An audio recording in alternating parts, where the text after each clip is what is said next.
Now that you guys have done that back and forth with the traveling, physically, can you comment on the situation of having to travel to Dubai and then a day or a bit later, travel back to Lahore? I mean, this must be tough on you guys in the lead up to the semi-final. Yeah, look, we knew that was a big possibility that we might have fly up and down. So yeah, there's nothing really to comment about it. It's not ideal for the bodies, but it is, at least we had some time to get out and walk around and get loose, and just had some nice steak, to be fair. But other than that, we knew it's going to happen, and it's part of the scheduling, so two teams had to do it, and unfortunately we were one of them. Thanks, Nathan. So here?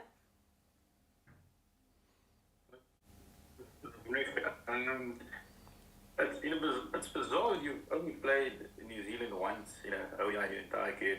Do you feel that you haven't played them, and you feel that you know enough about them to, besides the fact that you only played one game against them in your entire career, do you feel that you played, you have enough intel on them yourself personally to take them on? Yes, I think with leagues these days, you play against all of these folks, you spend time with them in different change rooms, and there's incredible video footage out there as well. So they're playing good cricket, and we will do enough homework, and we've got enough resources to, and guys that actually played a lot of cricket against them. So yeah, we've got enough knowledge about them to know what they're going to bring. Thanks. So here, Ken. Sure. Go ahead with the follow-up, and then we'll go to Ken.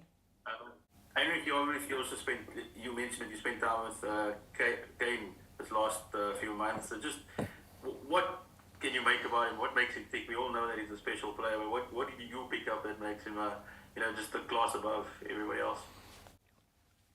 I think his patience and the way he reads the game is incredible. And then he's doing the basics so well that it's difficult to have a weakness against him. Yeah, his knowledge of the game and the way he plays situations is just incredible, and obviously the guy's got incredible hands and heaps of talent. That's why he's one of the world's best. Thanks. So here, Ken. Thanks, Lucy. How's it, Heinrich? Very well batted the other day. It's not the first time it's happened, but the sort of form leading up to this ICC event wasn't great. But at the actual tournament, you guys seem to have actually hit your straps and sort of found your footing quite well. And you've obviously done that before as well in other white ball ICC events. Just how exactly are you guys managing to do that? Look, you have to, or the public needs to understand that after ICC event, you're trying to explore a little bit as a group, see what's out there and what's not out there, and give guys opportunities. So when they need to come in as backup players, at least they've got international experience, and you can't expect a young guy to just come in and perform and win every game. So we were in a position over the last couple of years that we really try to broaden our group a little bit, and with that will come some losses, and as long as your main team and the guys that is your first picks bring it every time we need to come play, then I don't see the issue about leading up to the ICC event and all those type of things. You have to explore a little bit, and unfortunately the cricket is in such a position where some guys need to have rest as well. We've got 7 Oaks in the one-day team that plays all 3 formats. So if you don't give them a break, sometimes they're going to break down and you're going to miss Oaks for 6 months. So we'd rather take a loss and give Oaks experience than losing guys for 6 months.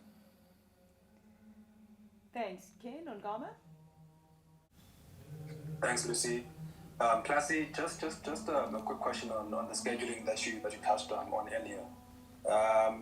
What is the difference, between a side that goes into the knockout stages, or any game actually, that they are coming in a bit fresh as compared to guys who have been traveling as much as you guys have, in this competition? Just from a mental or physical point of view, what is the difference between the two?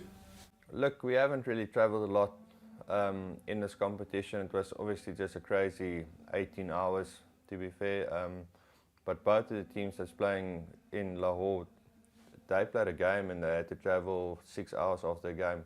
We at least had off time and we could have spread our legs and just recover as well before we had to come back. So in that aspect, there's not a lot of difference. I think our bodies will be in a better position than their bodies, but mainly it's part of professional cricket at this moment, and you just have to suck it up and go back and see if you can recover well and just get the job done at the end of the day.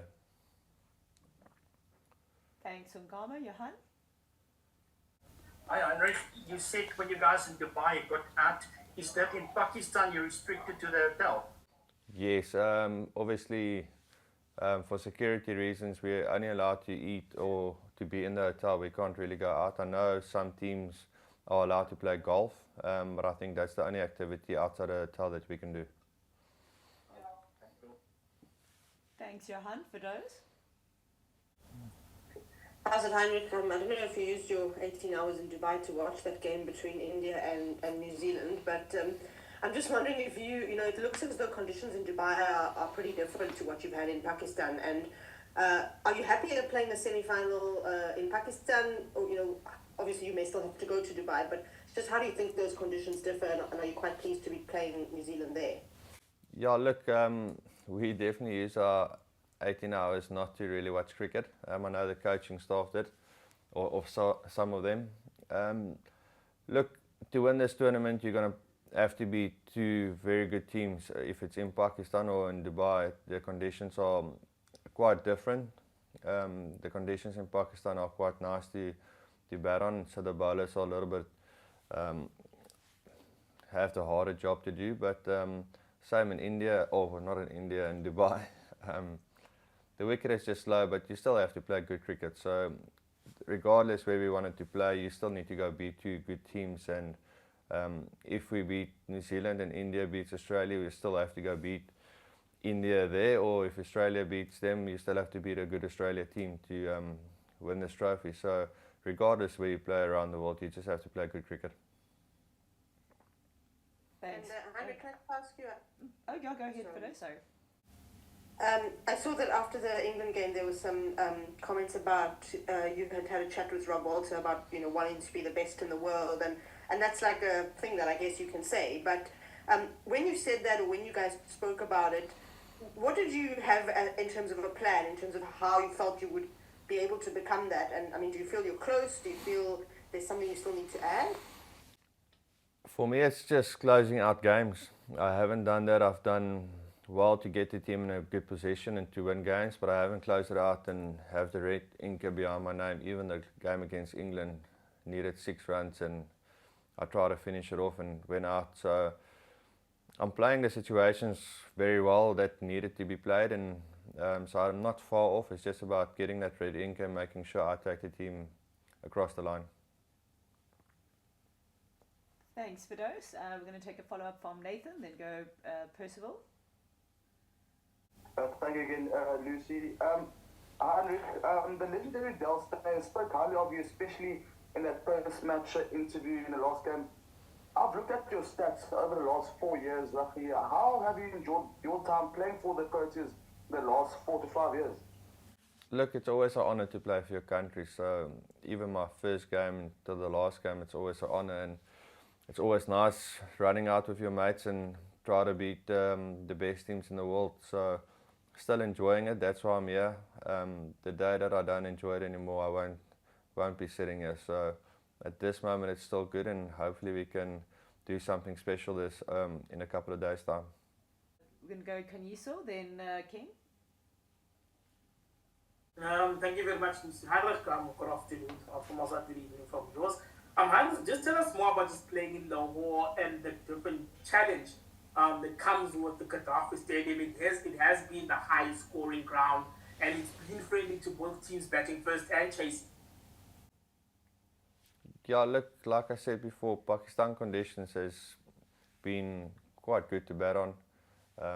It's quite chilly, so I think the ball will swing a little bit more. especially in the next 2 days. Doesn't look like it's going to rain. I think there was rain forecasted for today. So other than that, it's just good cricket and good skill that needs to be applied from the bowler side and from the batting team as well. So yeah, it's a nice place to bat, and the moment you get a little bit of rhythm, it's similar to Indian wickets. When you have a little bit of rhythm on these wickets, then you can go through a nice patch. Thanks. Can you saw Ken? Heinrich, I was just saying that there was a time not that long ago when it was a big deal for the Proteas to make a knockout game in an ICC event. You guys have done it a few times now, though. Is it becoming more familiar for you guys, or is it still, a very nervous sort of build-up to the semi-final? Yeah, I think the nerves is a little bit less because we have a little bit more experience in the semi-final department now. So we're playing good cricket, and since I've been around from 2018, let's say just before COVID, we played some incredible cricket, and even the team before I was involved played incredible cricket in ICC events. We just had some bad luck here and there, and obviously 1 or 2 games didn't go away, but we've been playing good cricket, and I think that's just the rewards that we've been feeding now, and the boys are holding a little bit more composure in the bigger moments in the game. So hopefully we can get into another final. We've got the experience now, and the big boys need to step up in Tuesday or Wednesday. Thanks, Ken. We're going to go Johan, then Neil, and then we're going to wrap with 1 or 2 Afrikaans questions from Percy. Go ahead, Johan.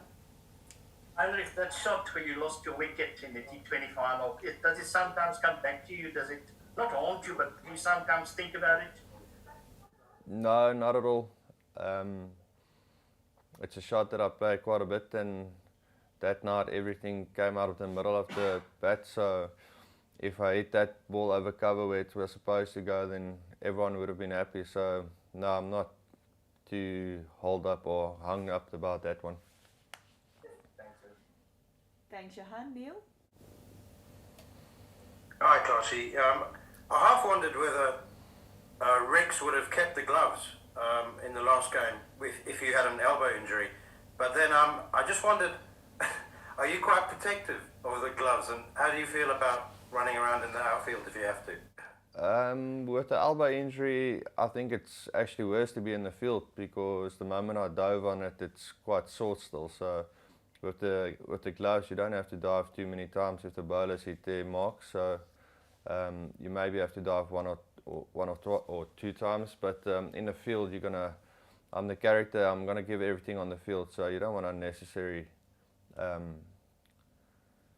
do stupid things, if I can say it in those words, on the field. But yeah, the gloves, according to me, I'm the #1 keeper, so every time I'm fit, then I will take the gloves. Thank you. Thanks, Neil. Percy to wrap. Lucy, baie dankie.